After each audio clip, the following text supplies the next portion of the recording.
Mic check 1 2. It's the Y2K collector, and there is no doubt that the most frustrating aspect of collecting retro video games is the pricing. That is probably a universal truth that is accepted by all parties involved at this point.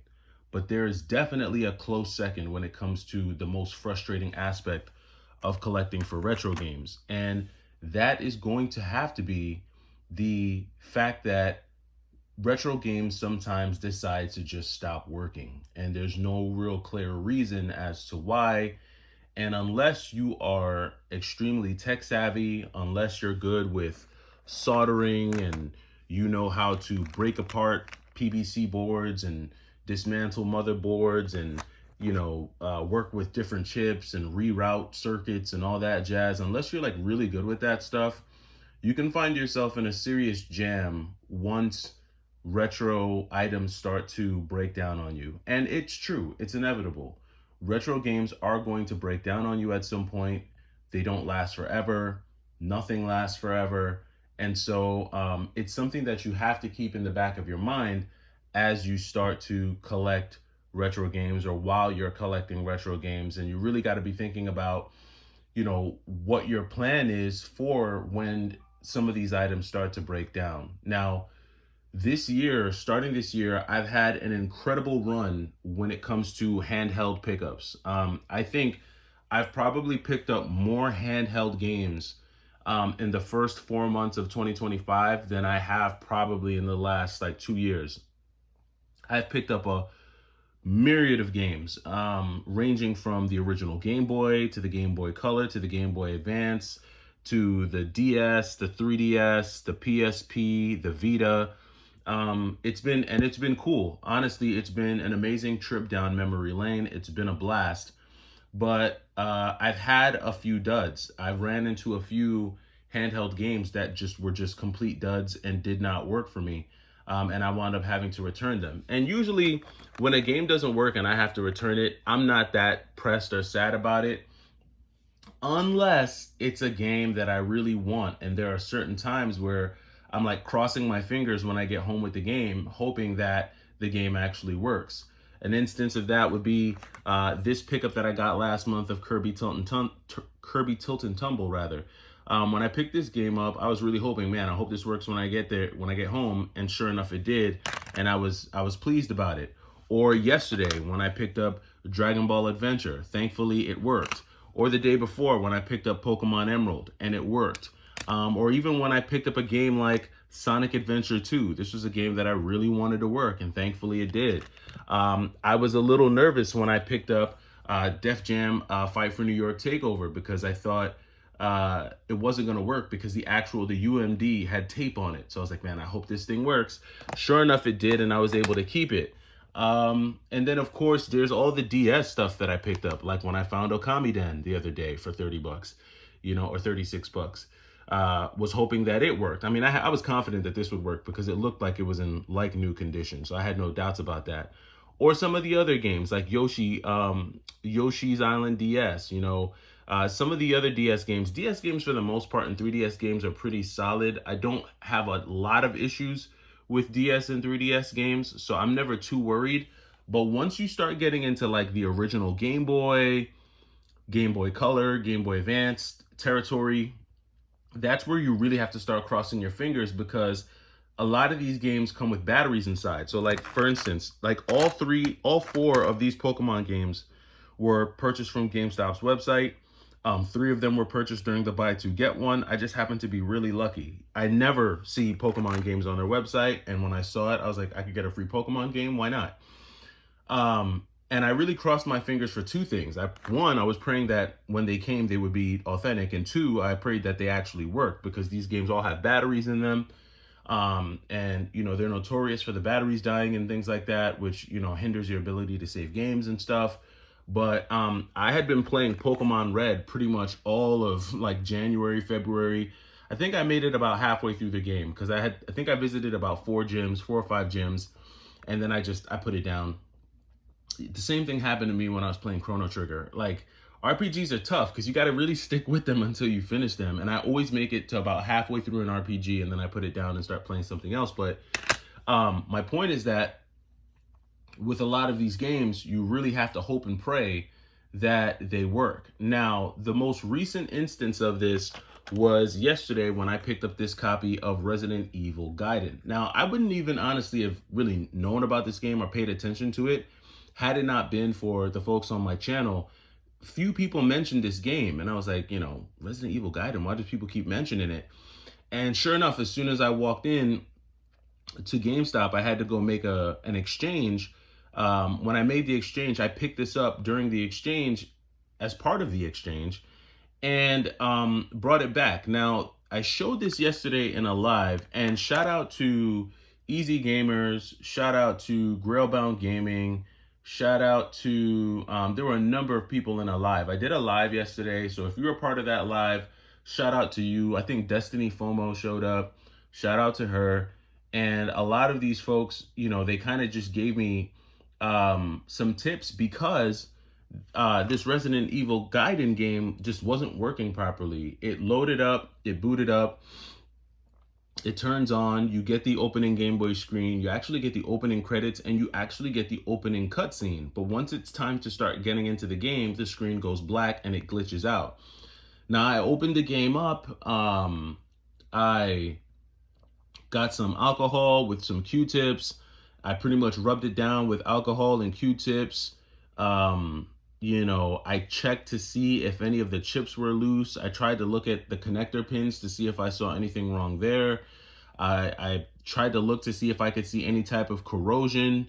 I didn't see any water damage. Looking at it from the surface, you wouldn't think that there's any water damage because normally that would impact the label first. But for the most part, this is a pretty clean label. Obviously, it's going to have a little bit of wear and tear that you can see there, but for the most part, this is a very clean label and it's authentic. So it's not like a reproduction label, and that's why it looks that clean. So the game on the surface looks very clean. Like there's really nothing wrong with it at all.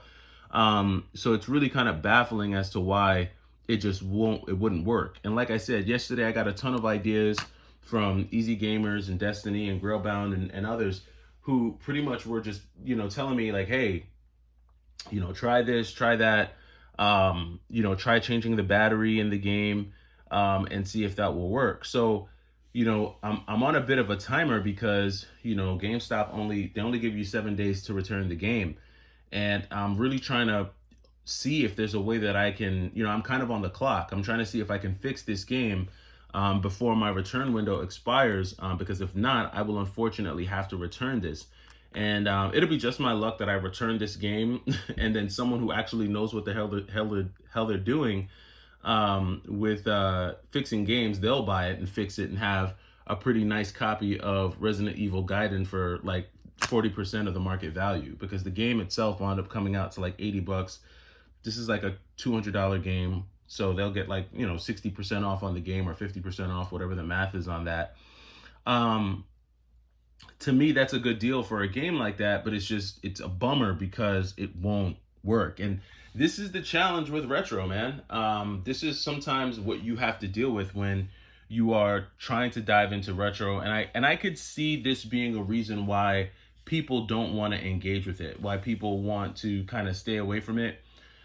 But I'll say this, I mean, I don't have a huge collection.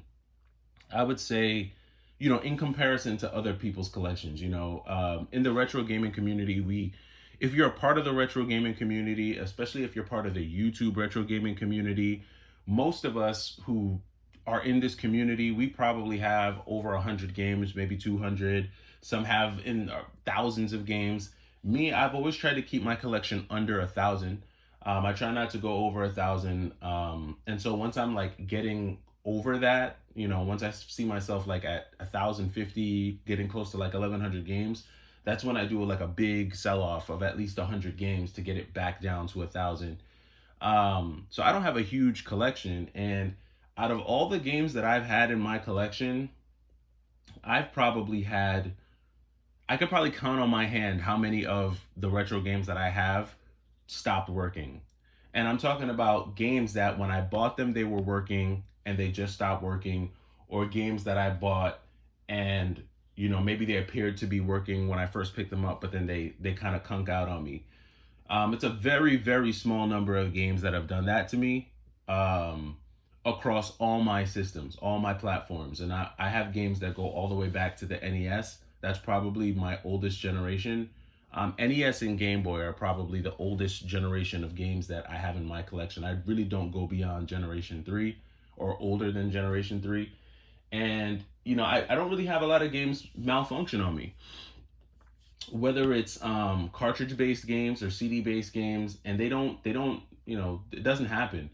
But I will say the times that it does happen, it happens to the worst games. And it happens to a game like this, like a Resident Evil Gaiden. It'll be a game like that that won't work on me. The same thing happened to me when I picked up a copy of Grindstormer. I had picked up an original copy of Grindstormer on the Sega Genesis. For those of you who don't know, that's a really cool shoot 'em up on the Sega Genesis. I picked up a copy of that and it just didn't work. Like, didn't work out for me, and I had to return it because it was literally broken.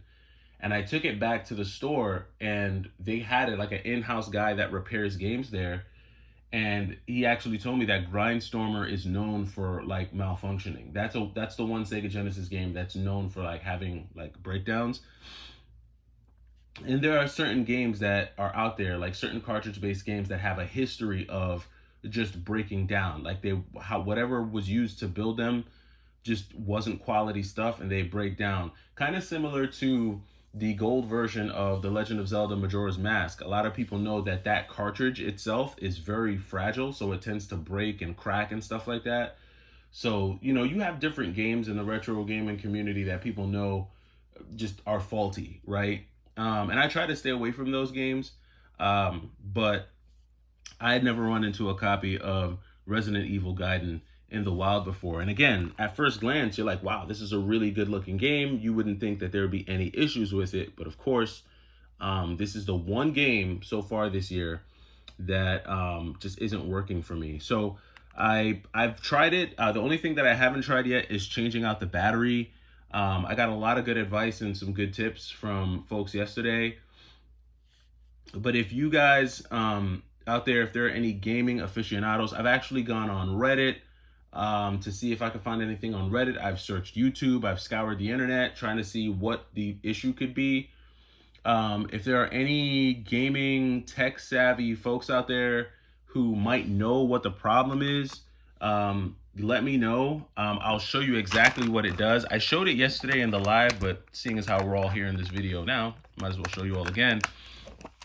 But I've got it here in my Game Boy Color, so you can see it there. Starts up. Does this.